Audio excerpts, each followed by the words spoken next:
తమ ఇళ్ల జోలికి వస్తే ఊరుకునేది లేదని ఉప్పల్ రామంతపూర్ మూసీ పరివాహక ప్రాంతాల కాలనీవాసులు ప్రభుత్వాన్ని హెచ్చరించారు. ఓట్లాడడానికి వచ్చినప్పుడు తమని అక్రమ కట్టడాలని తెలియదా అని ప్రశ్నించారు. ఇళ్లని స్త్రీల పేర్ల మీదే ఉన్నాయని, మహిళలకు న్యాయం చేస్తానని ఇప్పుడు అన్యాయం చేస్తారా అని ప్రశ్నించారు.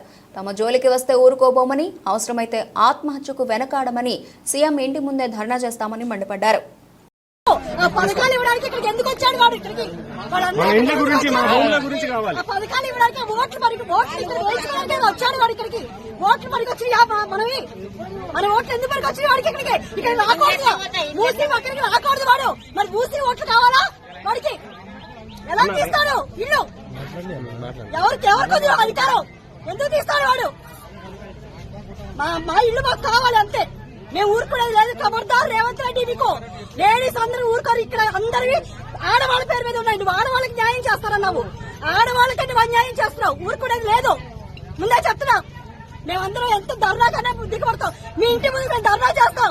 నువ్వెలా సుఖంగా ఉంటావు మేము చూస్తాం. మీ ఇంటి ముందే మేము చేస్తాము. చూసుకో రేవంత్ రెడ్డి, నువ్వు ఎంతమంది సమాధులు కట్టుకొని నువ్వు ఇది చేస్తావో.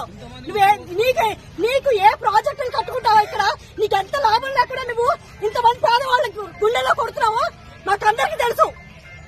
కోట్ల ఆస్తులు నువ్వు మూట కట్టుకోవడానికి మా అందరి జీవితాలను ఆడుకుంటావా? నువ్వు ఏ ప్రాజెక్టులు కట్టుకుంటా పేదవాళ్ళకి సమాధుల మీద? ఊరుకునేది లేదు. ఖబర్దార్.